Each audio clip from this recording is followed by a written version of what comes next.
Bueno, primero saludar y felicitar la posición firme de nuestro representante del Perú en la OEA, el embajador Adrián Sen, que ha rechazado con toda claridad esta impertinente publicación de una carta del presidente de la Comisión Interamericana de Derechos Humanos, que significa además una grosera interferencia en asuntos de competencia interna del Perú.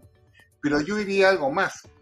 Yo pienso que así como nuestro embajador ha estado muy bien, yo lo he notado muy débil al ministro de Justicia y a su procurador supranacional, que han debido protestar ante ese hecho, devolver esa comunicación y además comunicarla a la Asamblea General de la OEA, porque no se puede permitir que un organismo de esa naturaleza invada la competencia interna del Perú y pretenda que los peruanos nos alineemos no con el Tribunal Constitucional, que es el organismo correspondiente, la máxima instancia nacional, sino con un presidente de la Comisión Interamericana de Derechos Humanos. Yo realmente estoy sorprendido, no solamente por eso, sino que he visto con pena, porque esa es la palabra que utilizo, pena, como algunos congresistas, ¿no?, pretenden denunciar, escuchen, denunciar al ministro de Justicia por no haber acatado, así dice, por no haber acatado una decisión de la Comisión Interamericana de Derechos Humanos. Es decir, ellos pretendían que el gobierno del Perú diga: nosotros no hacemos caso al Tribunal Constitucional, nosotros hacemos caso a la Comisión Interamericana de Derechos Humanos. Es decir, lo van a enjuiciar, lo van a querer procesar, lo van a llevar al Congreso por defender la instancia jurisdiccional del Perú. Pues esas cosas están pasando y por eso le digo en esta parte, felicito al embajador, pero no felicito ni al ministro de Justicia ni al procurador supranacional, que ha tenido que tener una posición mucho más firme, clara y contundente en este tema. Doctor González Posada, buenos días. ¿Me permite quizás respetuosamente contrastar la opinión de nuestro anterior invitado, el doctor Juan Belita, en el sentido que la posición peruana es un poco riesgosa frente al CIDH? Usted considera todo lo contrario. ¿Pueden existir quizás, y se pregunta si uno a pie, porque como dijimos también hace instantes, cada vez que se suscitan este tipo de situaciones de coyuntura, existe el debate si el Perú debe renunciar al Pacto de San José, a la CIDH, y en fin, ¿existe tal riesgo? ¿Es peligroso, como dijo el doctor Juan Belita hace unos instantes, o usted considera totalmente lo contrario? Ningún peligro. Disculpe, discrepa con Juan, ningún peligro, ¿no?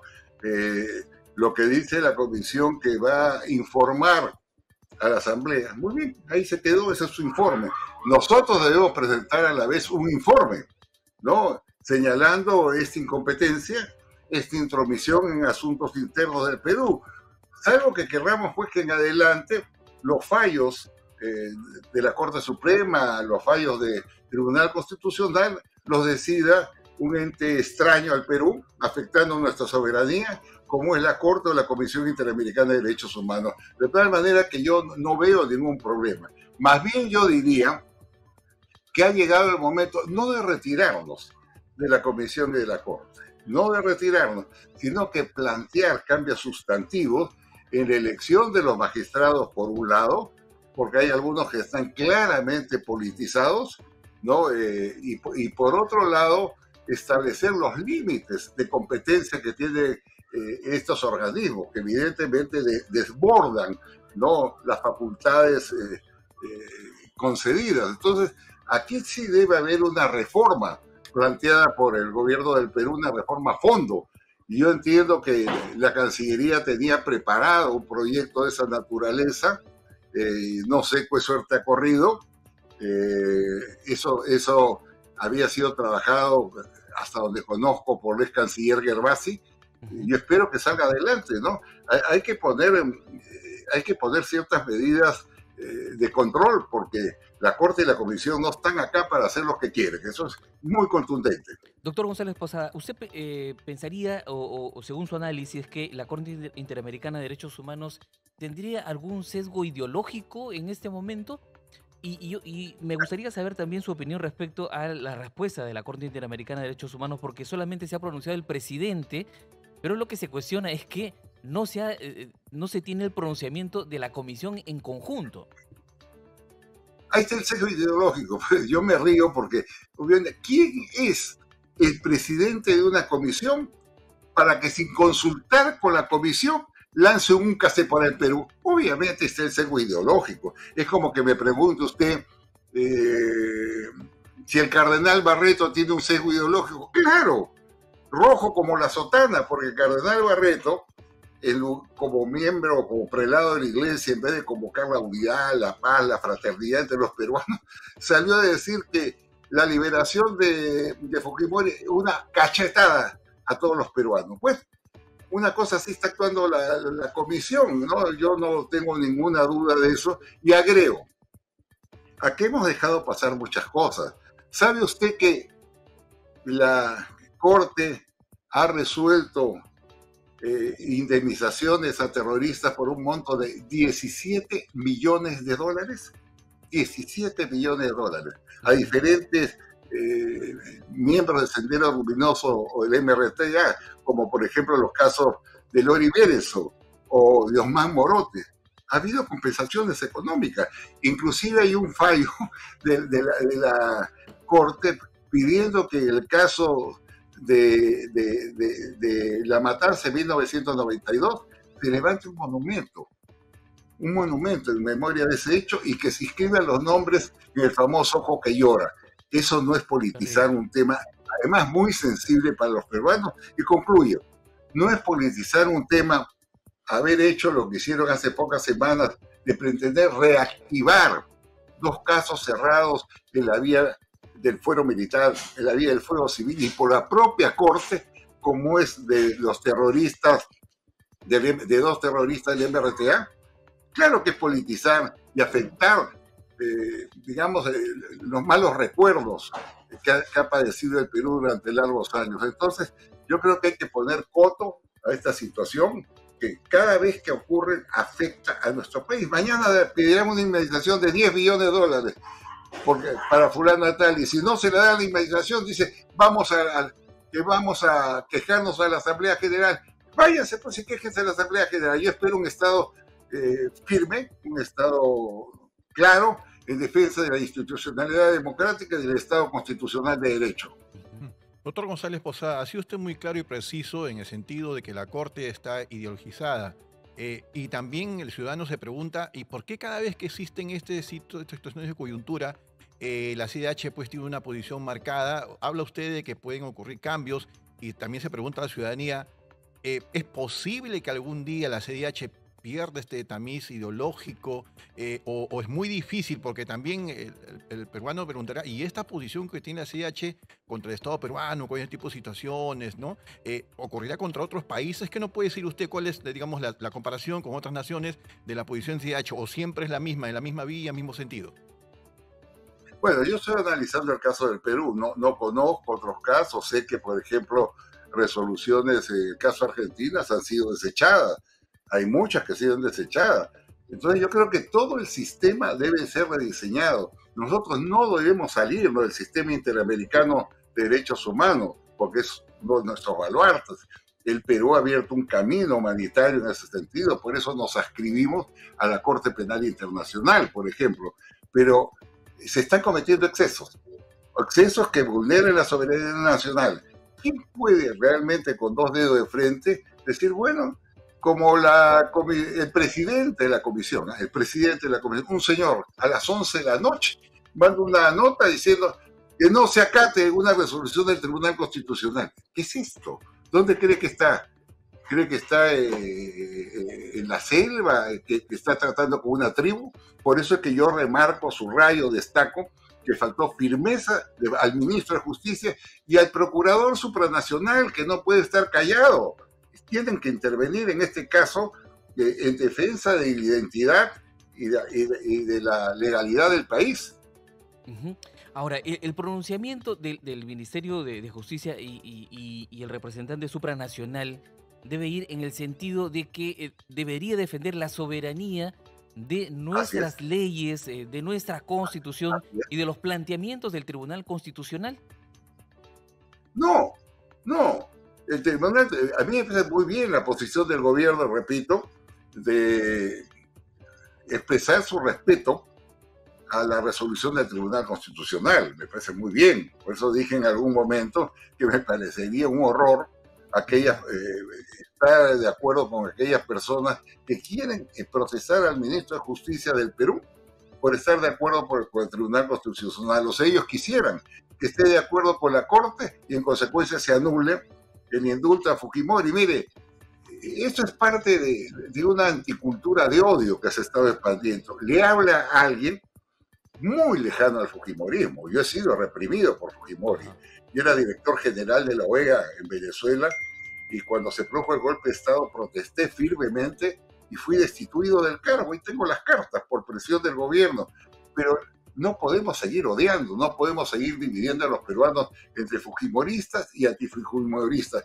Y veo, sin embargo, con asombro cómo algunas personas que ustedes la conocen muy bien, que se han beneficiado en el régimen de Fujimori, que han tenido una actividad muy clara, pública, y que han estado callados durante 10 años, hoy día pues levanta la bandera del antifujimorismo con un propósito político. Hay que acabar con esos odios que hacen mucho daño al Perú, y esta es una buena oportunidad de concertar, de conciliar, de entendernos entre los peruanos, sobre todo porque estamos viviendo una situación muy difícil, y que hay que encarar concertadamente, pero desde una línea positiva, ¿no? Desde su experiencia, doctor González Posada, en la escena política, ha sido varios parlamentario, ha sido presidente del Congreso también, canciller de la República. Cuando ocurrió la libertad del presidente Fujimori, también los analistas avisoraban, este libreto ya lo conocemos, lo dejan en libertad y luego regresa nuevamente al penal porque la CIDH da recomendaciones y el Estado retrocede. En la eventualidad que ocurra esto, que de repente todo se desdibuje, lo que está pasando el exmandatario en su domicilio, en casa, ¿qué significaría? ¿Qué mensaje puede ocurrir? Vamos a avisorarnos al extremo que, reitero yo, como dicen muchos, libreto conocido, porque de repente en cualquier momento regresa nuevamente a prisión. Mire, yo voy más allá de Fujimori. Mire, en los penales que por sí están hacinados, sobrepoblados, algunos de ellos, el Callao tiene 500% de sobrepoblación, Lurigancho tiene 200 o 300% de sobrepoblación, gente que no tiene un trato humano, gente que duerme en el piso, que no tiene baño, ¿no? Que respira olores fétidos, ¿no? En esas circunstancias yo le diría, hay que buscar una gran amnistía a mucha gente, comenzando por aquellos ancianos, ¿no? Que van a morir en la cárcel. Hay gente que está muriéndose en la cárcel, que ya no puede movilizarse, inclusive algunos en estado crítico, donde tienen que hacer sus necesidades en una bolsa y no se pueden mover. ¿Por qué no conceder un indulto? Que se nombre una comisión de alto nivel calificada con la inspección correspondiente, inclusive del Congreso, y que se decida una relación de gente que vaya a morir a su casa o que, estando muy enfermo, que vaya a un hospital. La cárcel no es una centro de tortura. Hay gente que tiene que ir a su casa. Entonces, pero parece que hay miedo, pues. Yo escuchaba el otro día que alguien, cuando plantearon un indulto a personas como Hermosa Ríos en general, a quien no conozco, y que dicen que está pues casi un vegetal sentado en su silla, tenían miedo de decirle sí, no, porque nos van a acusar de fujimoristas. No, señor, acá hay que afirmar principios y valores humanistas. Ninguna nación, ningún país, ningún Estado va adelante con odios. A quien le corresponda salir a su casa porque está enfermo, porque es un anciano, que salga. Y hay además casos pues, de mucha gente que esté en la cárcel, por ejemplo, por deudas. No tienen cómo pagar, entonces están en la cárcel. Hay que descongestionar los penales, hay que dar indultos, pero a la vez, por favor, hay que construir nuevos centros penitenciarios. No hay una sobrepoblación alarmante que se convierten en escuelas de delitos. Yo veo, por ejemplo, con envidia sana, El Salvador, que ha construido un centro inmenso. ¿Por qué puede hacerlo El Salvador y no lo podemos hacer acá? Eso debe ser medidas prioritarias del gobierno, por eso le hablo, más allá del tema Fujimori, hay que ver el contexto de lo que está ocurriendo en el país. Así es, doctor González Posada. Nos gustaría un poco, usted es conocedor del tema de Cancillería y respecto a cómo el Perú se está vinculando con los diversos países del mundo y además estos acuerdos a los cuales el Perú también está suscrito. En la Corte Interamericana de Derechos Humanos solamente se contempla, por ejemplo, su mirada respecto a Estados Unidos. Pero, ¿cuál es la mirada del Perú frente a la Unión Europea y frente a este hecho que ha sucedido hoy en día en nuestro país como la libertad del expresidente Alberto Fujimori? Bueno, la Unión Europea ha sido respetuosa, creo, ¿no? Nosotros tenemos una buena relación, pero evidentemente resoluciones o no, notas, ni siquiera una nota de un presidente de una comisión a las 11 de la noche. La Comisión Interamericana de Derechos Humanos le dio una rabieta y mandó una nota diciendo que dejen sin efecto una resolución del Tribunal Constitucional. Bueno, eso genera ruido, genera mala imagen, por eso yo creo que es el momento de fijar posiciones claras y firmes. Miren, hoy día todo se da en el campo de las comunicaciones. Cuando usted dejó pasar mucho tiempo, casi un año, de que Petro en Colombia y que López Obrador en México dijeran atrocidades sobre el golpe de Castillo, diciendo que había sido vacada por un golpe parlamentario, que no tenía abogados, que no tenía defensa, que lo sacaron porque era un profesor de la sierra, pobre, humilde. Bueno, usted dejó correr toda una versión que tuvo un impacto internacional cuando el mismo día debió salir a enfrentar esa versión y a destruirla.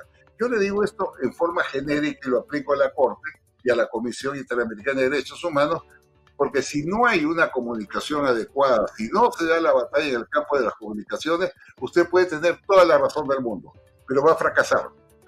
Pero, doctor González Posada, hemos visto, por ejemplo, representantes de la Comisión Interamericana de Derechos Humanos que llegaron a nuestro país, que se entrevistaron con las autoridades, que pudieron de repente tomar el termómetro, la temperatura de lo que sucedía en ese momento en nuestro país, pero lamentablemente las conclusiones a las cuales arribaron tampoco fueron, digamos que muy reales. En el Congreso de la República también se cuestionó estas conclusiones a las cuales habían llegado. Mire, ese informe de la comisión, enviada por el entonces embajador Forsyth, embajador político de Castillo, fueron realmente penosas, porque si usted lee el informe, hace referencia a que acá hay racismo, dando a entender que todo esto se ha aplicado contra Castillo por racista, porque somos racistas, y eso no es así. No fue un informe deplorable, que no fue respondido tampoco, porque si algo ha caracterizado a este gobierno es que es poco claro en responder esas campañas que se extienden. Por eso es que tiene usted que cada vez que la mandataria viaja al exterior, ¿no?, los mismos grupos que conocemos, ¿no?, se movilizan, las esperan en las embajadas, las esperan en los centros donde va a asistir a gritar sus consignas de Dina asesina. Son grupos que se mueven, los políticos los conocemos muy bien. Un día hicimos una investigación sobre Argentina, donde iban grupos de 10 o de 15 a pararse en la puerta de la embajada a dar gritos. Son los mismos grupos de gente vinculados a la extrema izquierda peruana, algunos de ellos vinculados a Sendero de MRTA, que buscaban además grupos radicales que están en Argentina. Todos están asociados y hacen bulla. Y al hacer bulla lo filman. Y al filmar expanden la noticia. Bueno, todo eso un político debe tener en consideración para hacerle frente, porque, repito, estamos en la época de las comunicaciones y hay que actuar en consecuencia dentro de esa línea, ¿no? Doctor González Posada, tenemos tan solo quizás un par de minutos o segundos. Importante su experiencia política para que nos diga brevemente cómo ve el ascenso de Milei hoy. ¿Qué espera usted para la región, para nuestro país inclusive? Mire, primero con gran expectativa. Yo diría que Milei no solamente la esperanza de un cambio económico en un país prácticamente destruido por el kirchnerismo y por el señor Fernández, donde tienen una inflación pues pavorosa.